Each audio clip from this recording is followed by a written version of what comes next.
How's the scene changed? I'm just filled with things in my head about how much London's food just sucks.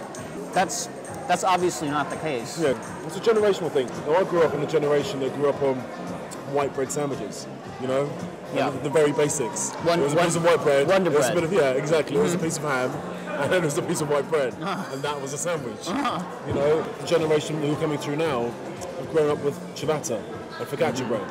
And, you know, and it goes wider than that. So how they understand and how they express food will be vastly different, which is the reason why now they're in their early 20s, they're experimenting with it, and they're using it, and they're thinking with it, and they're working with it in a completely different way to my generation was, and certainly the generation before me, you know? And that's the reason why this is happening right now.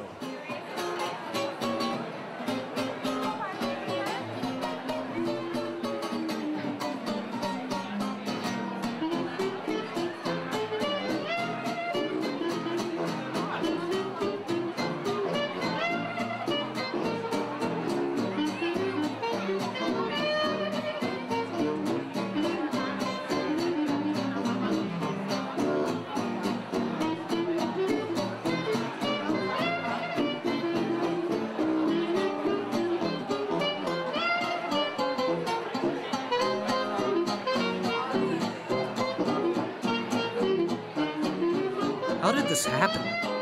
When did this happen? Growing up in the States and being obsessed with all things food, I've always been under this impression, brainwashed almost, that to eat in London meant to really eat bad. Just meal after meal of bad food. And there's a thing about stereotypes. There usually is some truth to them. Somewhere along the lines, London food culture may have been in really rough shape. Deep frying everything in sight, charging 2 months' rent for anything worth eating.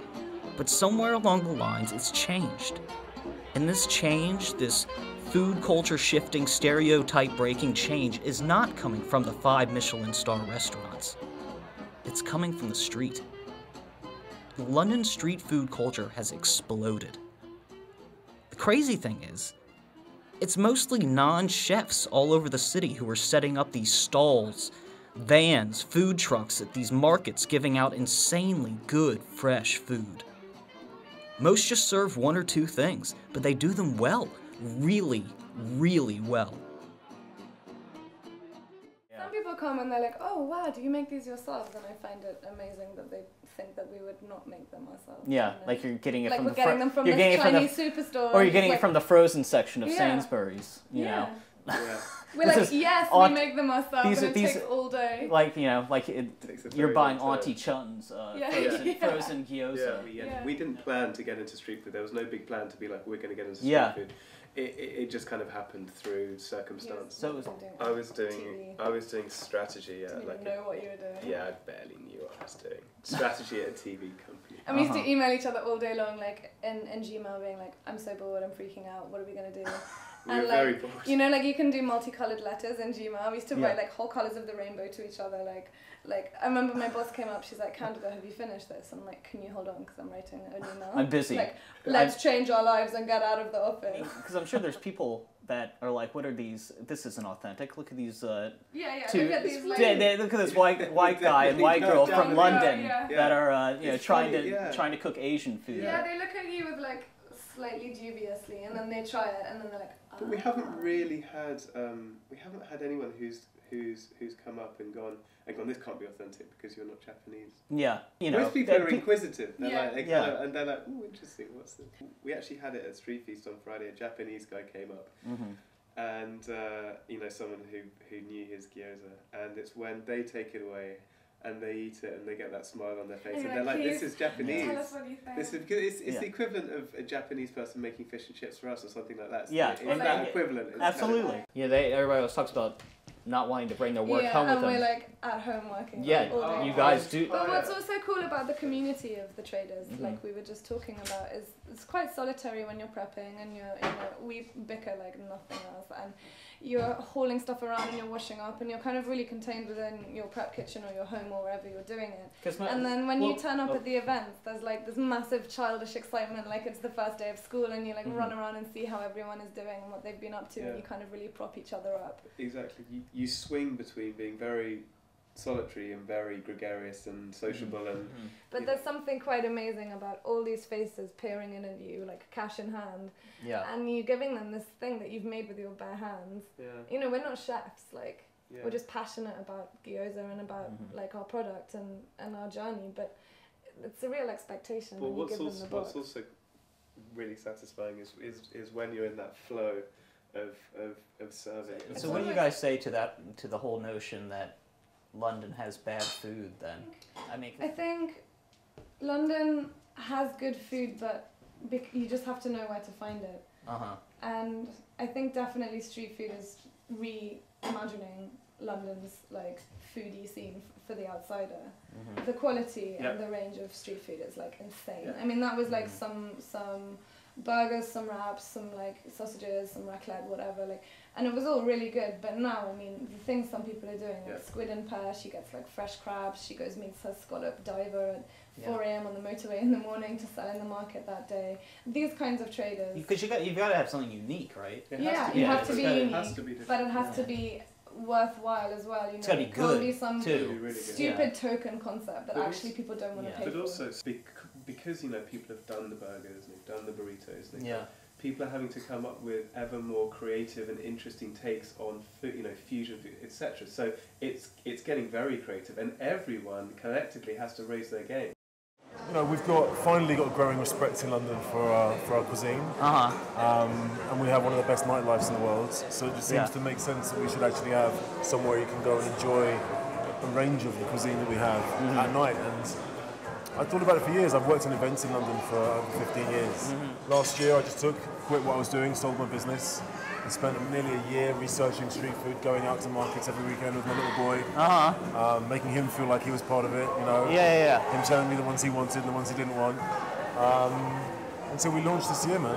I get at least 5 emails or phone calls a day, at least, from new traders. But what's interesting is the range of people wanting to get involved. Some, you know, at one level you've got really experienced chefs. On the other end, you've got people who are just foodies, who are really passionate and have just got an idea of something that they'd like to do. Some people have no background in cooking. Absolutely, no background at all. I'm starving. I want to get something to eat. You get something to eat? Yeah. Where are we going to go? We're going to go to Buen Proveco. My favourite Mexican street food trader in London. Hey, how you doing? You? Fantastic, as always. I'm happy when I'm here. You know that.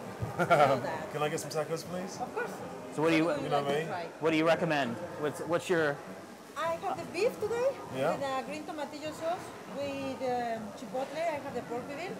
I have the chicken with chorizo and the chicken with mole. I reckon we should go for one of each. One of each? Yeah. I'm down for a little variety. Yeah, absolutely. Let's go for one of each, yeah. Variety is the spice of life. I think that's the reason why the scene is so successful, is because of that passion, you know? I mean, you go to a restaurant and that's a beautiful experience going to a restaurant, particularly if you go to a really nice restaurant, the service and being looked after and eating food of a certain caliber.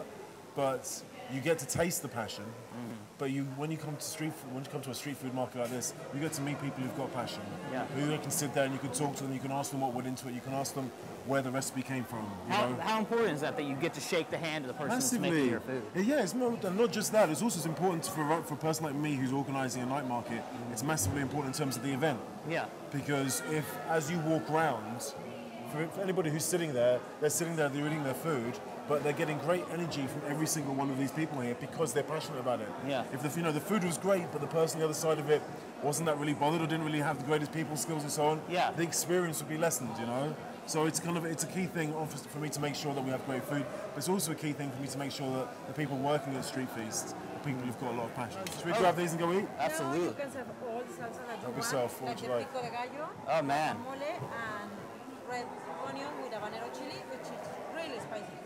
Enjoy. Okay, thank you so much. Thanks. Let's jump into these. I'm gonna have a little bite of this. Oh, this looks awesome. This little spicy bad boy here.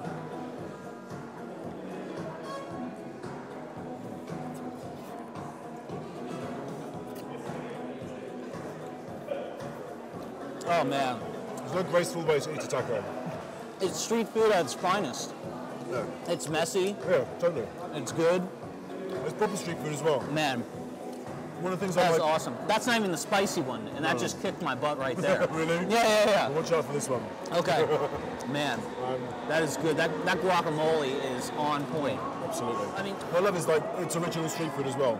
Yeah. From Mexico, you know, it's kind of like, and that's one of the nice things about the scene is that we're getting things that real, proper, authentic street food from around the world. Plus, we're getting things which aren't original street food, but like these guys behind us, what the Dickens doing their devil kidneys. you know, you go to so many of these cities with a huge street food scene, and it's their culture's food. Yeah, You go to Singapore, and you know, that's what you're going to get. yeah, that's all you're gonna get. Well, listen, I mean, that's London though. I mean, Yeah. we're talking about one of the most multicultural places on the planet. So it's got its street food scene is going to be representative of that, you know. At the end of the day, we're just a big island.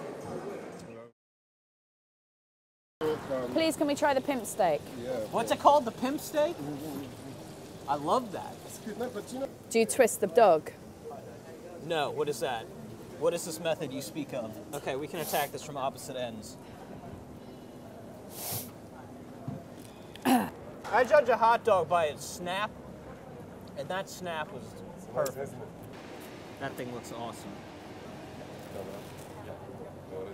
Beautifully wrapped up, Oh my god. beautifully prepared.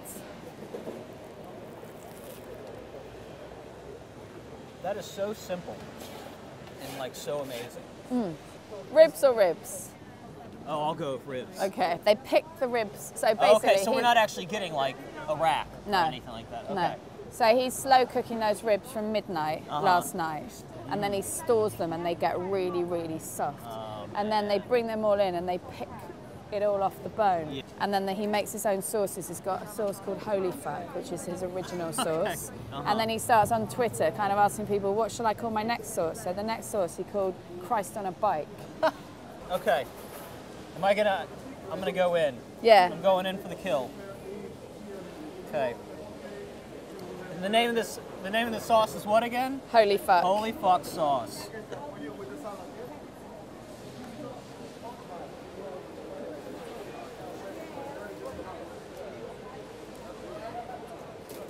Let me say that I would bathe in that.